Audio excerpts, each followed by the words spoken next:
पंडित जी, एक अच्छा सा मुहूर्त देखकर इस दुनिया के लिए कुछ अच्छा कीजिए। उत्सव बहुत अच्छा होना चाहिए। ठीक है मालिक, सारा इंतजाम किया है। गांव वाले बहुत उत्सुक हैं। तो फिर ये ढोल बजाने वाले, बीन बजाने वाले, इनका क्या करेंगे? ये सब मैंने मनी को बोल ये दिया हुई है। ना बात। ये शिल्प बनाने वाला गांव के काम में बहुत ही होशियार है। देखो उसके बारे में बात किया, वो आ गया। नमस्ते मालिक। आओ मनी, बैठो। नहीं, मैं ऐसे ही ठीक हूँ। आप किस लिए बुलाए थे? उत्सव होने तक तुम अपने शिल्पकार के काम को रोक कर रखो। खास तौर से ये काम बहुत ज्यादा है। ढोल बजाना, फटाके फोड़ना, ये सब तुम्हारे ऊपर छोड़ रखा है। वो तो मैंने पहले ही रोक दिया है। बाकी का काम उत्सव होने के बाद। इनके ठहरने की व्यवस्था पांडी के घर में है। हाँ, वो तो ठीक ही रहेगा। गांव वालों के बीच में घर वालों को तो नहीं भूल जाओगे ना? इस बात को कितना भी कहो, आप नहीं समझने वाले। आपको पता भी है कुछ? उत्सव के चक्कर में बेटी को लाना भूल गए। गाड़ी भेजी कि नहीं? अरे ऐसे कैसे भूल सकता हूँ? गाड़ी लेकर वेनू को भेजा है, वो लेकर आएगा। आज अभिरामी आ रही है क्या? 3 साल हो गए उसे देखे। अब तो वो मुझे भूल भी गई होगी। अरे पिछले साल भी वो तुम्हारे बारे में पूछ रही थी। मनी, इन्हें लेकर पांडी मंडप चले जाओ। ठीक है मालिक। ठीक है, चलता हूँ हाँ, मालिक। ठीक है। मनी, मैंने तुम्हें एक देवी की मूर्ति बनाने के लिए कहा था ना, बनाई कि नहीं बनाई? हाँ, काम हो गया। मैं पहुँचा देता हूँ। ठीक है।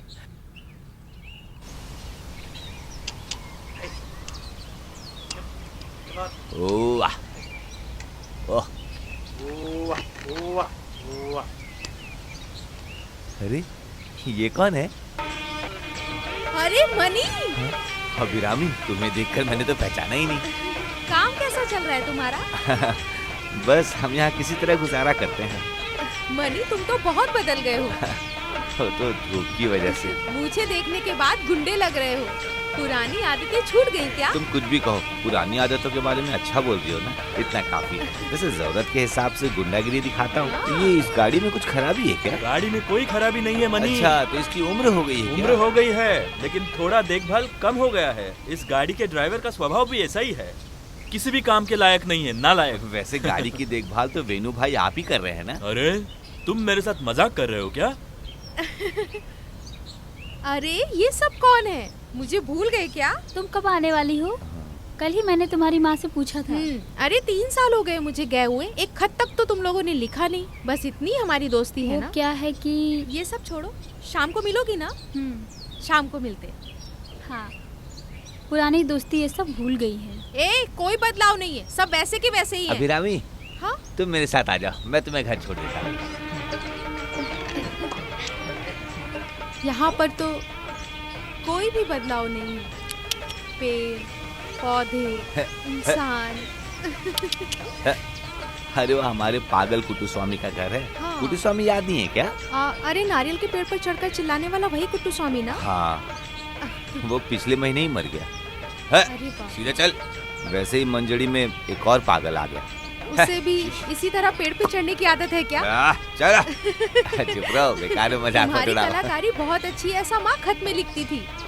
एक दिन मैं आने वाली हूँ ये सब देखने के लिए। अरे आजा। वैसे तुम्हारे गाने की पढ़ाई कैसे चल रही है? वो तो पूरी हो गई है। अब इस गांव में घूम फिर कर सारे गामा पादानी सा गाना है ना? तो फिर ठीक है, अब ये गाना सुनो। ये क्या कौन है? सा राग?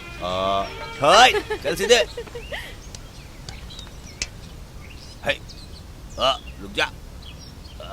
बेटी, कार कहाँ है? कार बीच सड़क पर खड़ी होकर हवा खा रही है। ब्रेक डाउन हो गया है ना तो माँ? मेरी बेटी ने बहुत तकलीफ उठाई होगी। नहीं पिताजी, तभी मनी आ गया था। अच्छा हुआ उस वक्त मनी वहाँ आ गया। माँ, ये मनी खतरनाक विलेन जैसा दिखता है ना? विलेन? हाँ। किसी तमिल फिल्म में मेरे जैसे विलन को देखा होगा, उस वजह से। अरे उत्सव आने दो, फिर मनी के कारनामे देखो। और क्या, उत्सव को हम बहुत अच्छे से मनाएंगे। अरे मुझे एक बात याद आ गया, मुझे जाके माइक वगैरह सब लेकर आना होगा। देवी जी की मूर्ति मैं भूला नहीं हूँ, लेकर आता हूँ। अरे संभल कर जाना, इसके भी ब्रेक डाउन मत कर देना। हाँ, ये गाड़ी कभी खराब नहीं होगी, इसका ब्रेक डाउन भी कभी नहीं होगा, न पंचर होगा, और डीजल की भी जरूरत नहीं है, समझी?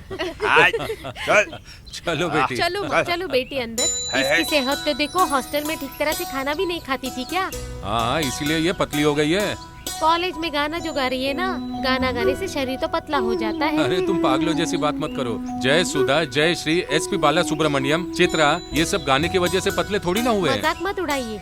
अरे मेरी माँ, ना मोटी हुई हूँ ना पतली हुई हूँ, ये सब आपके प्यार की वजह से। 3 साल बाहर रहने के बाद अब आप लोगों का प्यार दिख रहा है। अब मैं नहा कर आती हूँ, मिलते हैं ब्रेक के बाद।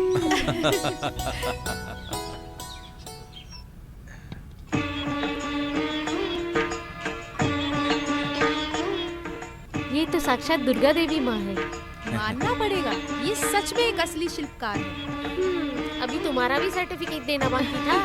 अरे रहने दो, अभिरामी के सर्टिफिकेट लेने के लिए मेरे पास जगह है, मैं सब संभाल लूंगा। देवी जी के इस नवग्रह मूर्ति को घर में रखना शुभ होता है। इसके बदले तुम्हें क्या देना है? हाँ, आप अपने हाथों से कुछ भी दीजिए और मेरे लिए खुशी की बात। तुम यही रुको, मैं अभी आती हूँ। मनी, इतना जल्दी चने के झाड़ पर मत चढ़ाओ। मैं उस सर्टिफिकेट को वापस लेती हूँ। वो किस लिए? देवी जी के हाथ की माप ठीक नहीं है। क्या माप? हाँ, अरे उस वाले हाथ की माप ठीक से देखो। अरे कोई भी देवी हाथ मोड़ कर खड़ी रहेगी तो ऐसे ही दिखेगी। गलती मत छुपाओ, ठीक से देखो। अच्छा समझा। किसी भी शिल्प में कुछ तो खास बात होती है ना, एक तो हाथ, एक तो आंख, नहीं तो नाक। मामूली तौर से कुछ न कुछ तो बदलाव रहेगा ही। कुछ कमी होने से ही इंसान उसे गौर से देखता है। और कुछ कमी नहीं होगी तो कोई भी ध्यान नहीं देगा। तुम शिल्प के काम को छोड़ो, हम इंसानों के बारे में बात करते हैं। हाँ, इंसान के मामले में ऐसा ही है ना, कुछ भी खास कमी नहीं है तो कौन ध्यान देगा। हेलो, क्या हुआ? मेरे अंदर भी कुछ कमी है क्या? ऐसा तुम क्यों पूछ रही हो? मुझ पर कभी किसी ने ध्यान नहीं दिया, इसीलिए पूछ रही हूँ।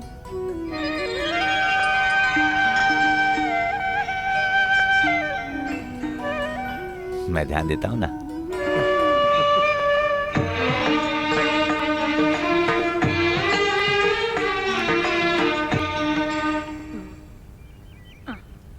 अरे कितनी भीड़ भाड़ थी। उत्सव का नजारा देखकर तो आंख हटाने का दिल नहीं कर रहा था। कितना अच्छा लग रहा था। मनी वहाँ नहीं दिखा क्या तुम्हें? पूरे मेले में देखा। भाई मिलेगा तो सोचा थोड़े पैसे मांगूंगी। कहीं भाई ढोल बजाने वाले के साथ तो नहीं? अरे इल्जाम मत लगाओ। लो आ गए। अरे चंदा, तुम इतनी जल्दी चूड़ी खरीद कर आ गई। मुझसे बात मत करो भैया, आप मुझे लेकर जाने वाले थे ना। आपने कहा था कि सब खरीद कर दोगे। अरे भाई को बहुत ज्यादा काम था, मैं सब खरीद कर अब दूंगा। भाषण देना बंद करो और जाके नहा लो, हम सब साथ में जाएंगे। अरे मैं नहीं जाऊंगी उत्सव के लिए, मेरे पास अच्छे कपड़े भी नहीं हैं। ओह, अच्छा कपड़ा नहीं है इसलिए मेरी बहन उत्सव जाने से मना कर रही है। लो अब इसका मुंह देखो। अरे वाह, ये तो बहुत अच्छा है भाई। अच्छा कलर है ना माँ, तुम्हें कैसा लगा? कलर थोड़ा ज्यादा है ऐसा मुझे लगता है। बेकार में गुस्सा मत दिलाओ उसे, तुमने ही तो खरीद के दिया था ना। हाँ, तभी तुम मजाक उड़ा रहे थे ना। ये लो माँ, तुम्हारे लिए। उत्सव में जो भी आएगा सब यही बोलेंगे मनी की माँ आई है। अरे बेकार में क्यों इतने पैसे खर्च किए? पैसे इसके शादी के लिए बचा कर रख। अच्छा, लहंगे की वजह से इसकी शादी थोड़ी रोक दूंगा मैं। इन शिल्प हाथों से सारे सपने पूरे करके दिखाऊंगा। मेरी बहन की शादी में कोई कमी नहीं रहेगी। अच्छा तो फिर मैं चलूं क्या? खाना खाकर जाओ। और क्या? अरे तुम्हारे पास इतना काम थोड़ी है, और तुम्हारा कोई वहाँ इंतजार भी नहीं कर रहा है।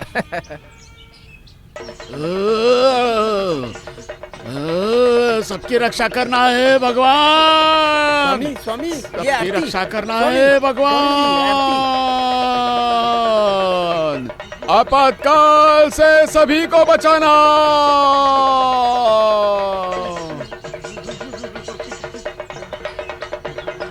इस गांव के उत्सव में सारे प्रतियोगी और सारे भक्त अच्छे से भगवान के आशीर्वाद को लेकर हर श्रद्धांजलि देकर बहुत अच्छे से उत्सव मना रहे हैं। वैसे ही इस साल कार्यक्रम के अंत में जिसका इंतजार था, उस विजय मुकुट का जाने माने मारी मुत्तू को ऐलान करके इस कुनुरतुर गांव को चैलेंज करके खड़ा है। इस मुकुट को देने के लिए हमारे गांव के सरपंच मल्लार जी मौजूद है। अरे बच्चों रुको, अभी प्रतियोगिता खत्म नहीं हुई है। इस मंजाली गांव में अभी भी मर्द लोग हैं। चल जा। अरे जाओ। क्या? चलना। अरे जा। हाँ हाँ जा।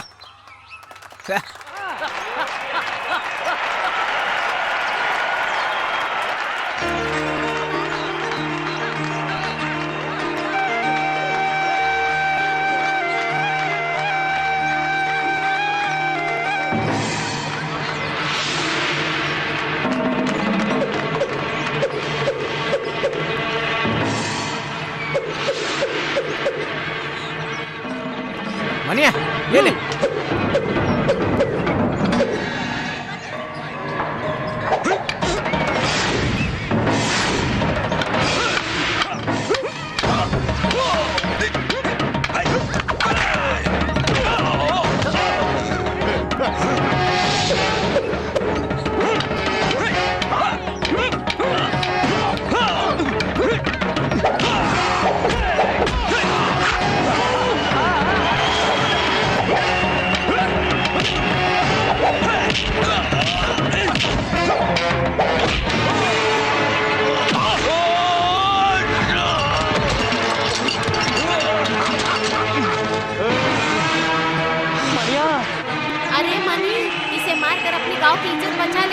हाँ मैं नहीं, हमारी दुर्गा माँ तुम्हारी रक्षा करेगी।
वाह, कमाल कर दिया, वाह।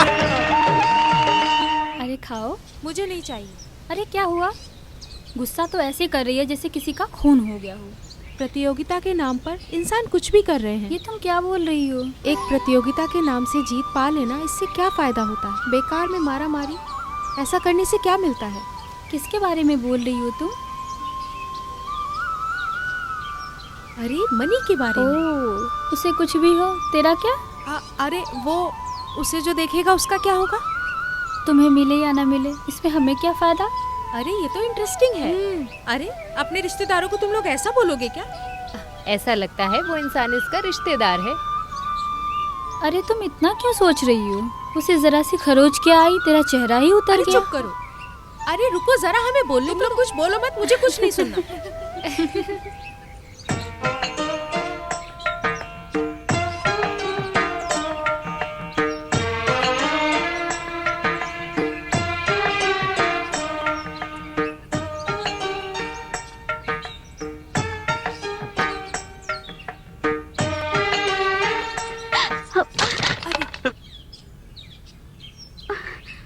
मेले में ले जाने वाली मूर्ति तोड़ दी तुमने।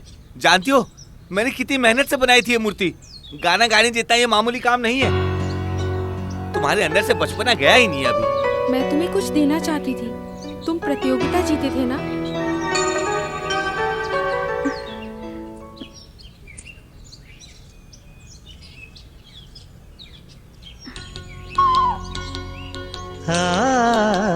तुम्हारे बदन के घाव देखकर मुझे बहुत अफसोस हुआ।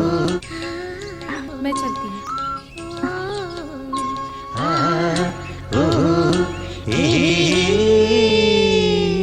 तेरी तो, अरे किसके बारे में बोल रहा है? जिंदा गाड़ के रख दूंगा कमीने। माफ करना मालिक, लेकिन मैंने अपनी दोनों आंखों से देखा है। हाँ?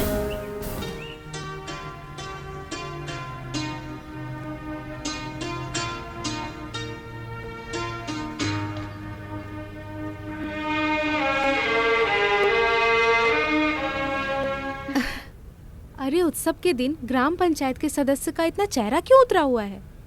हाँ, मैं कुछ सोच रहा था। क्या?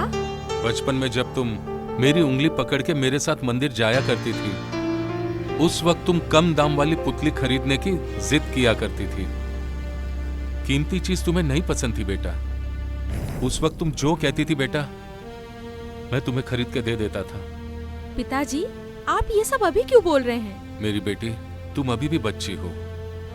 छोटे बच्चे कभी कभी गलत कर देते हैं और इसी का फायदा दूसरे लोग उठा लेते हैं। इसीलिए हम बड़े लोगों को उन्हें समझाना पड़ता है। पिताजी आप क्या बोल रहे हैं, मुझे कुछ समझ नहीं आ रहा। मैं जो बोल रहा हूँ बेटी, वो तुम्हें समझना ही होगा, और इसी में तुम्हारी भलाई है, और इस घर की इज्जत भी इसी में है। देखो बेटी, अब तुम्हें जिद नहीं करनी चाहिए, और ना ही तुम करोगी।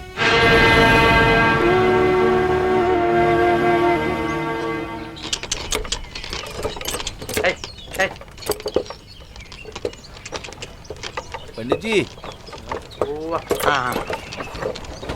अरे ऐसे आप रास्ते में? तबीयत थोड़ी ठीक नहीं थी, इसलिए वैद्य को दिखाकर थोड़ी दवा लेकर जा रहा था। आप मेरे साथ आ रही है। हाँ। अरे बीमार हैं तो अस्पताल जाना चाहिए ना आपको। अरे इतना ज्यादा नहीं है, 2 हफ्ते तक ये दवा पीने के बाद अपने आप कम हो जाएगी। बीमारी के नाम से ऐसे ही पड़े रहेंगे तो भगवान भी हमें माफ नहीं करेगा। जब उत्सव आता है तभी इंसानों को हम पंडित याद आते हैं। वो हो जाने के बाद उनकी जिंदगी का क्या होगा उसके बारे में कौन सोचता है। तो फिर मुर्गन? अरे अब मुर्गन तो दुकान संभाल रहा है ना, जो दवा बनाकर दे रहा है। कोई नहीं है, इसकी अहमियत उम्र होने के बाद ही मुझे पता चल रही है। अकेलेपन की जिंदगी अब समझ में आ रही है।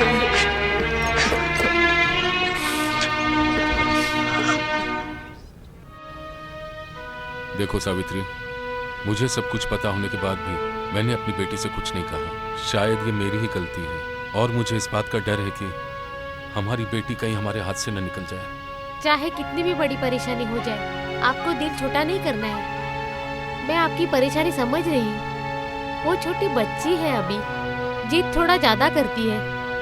मैं उसे ठीक से समझा दूंगी। मालिक, मालिक, नदी की मछली, मछली? नदी की मछली मरकर ऊपर आ गई है।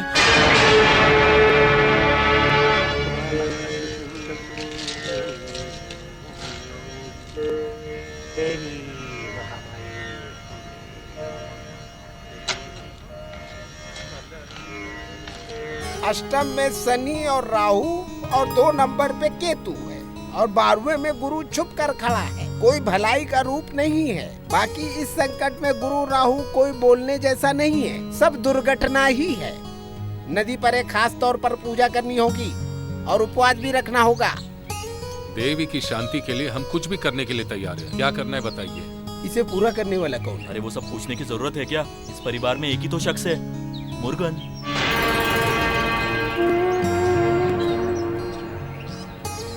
मुर्गन, तुम्हारा नक्षत्र क्या है? नक्षत्र बताओ मुर्गन। कार्तिका।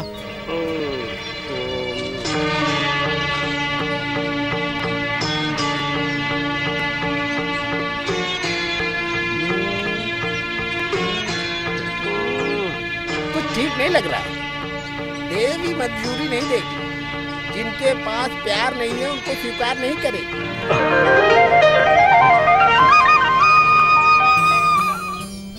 देवी जिसे पसंद करती है हम उसे इस गांव में ढूंढ लेंगे।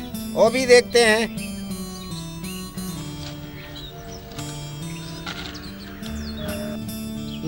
कन्या राशि, 11वां में गुरु, 7 में चंद्र, 3 में मंगल। बाकी सारे ग्रह अपने जगह पे, और करने में कोई पाप भी नहीं है। इससे सभी के घर में खुशियां आएंगी। मैं कुछ समझा नहीं। देवी के पसंद का अगला इंसान, सिर्फ इंसान ही नहीं उसके निशान के साथ। पंडित जी निशान बताइए। दिखने में बहुत सेहतमंद और काम करने में मेहनती और दूसरे के तकलीफ में हिस्सा लेने वाला दयालु दिल। साफ साफ बताइए पंडित जी। अरे निशान बताने के बाद भी तुम लोग समझ नहीं पाए। नक्षत्र है विषादम और उसका नाम है मणि।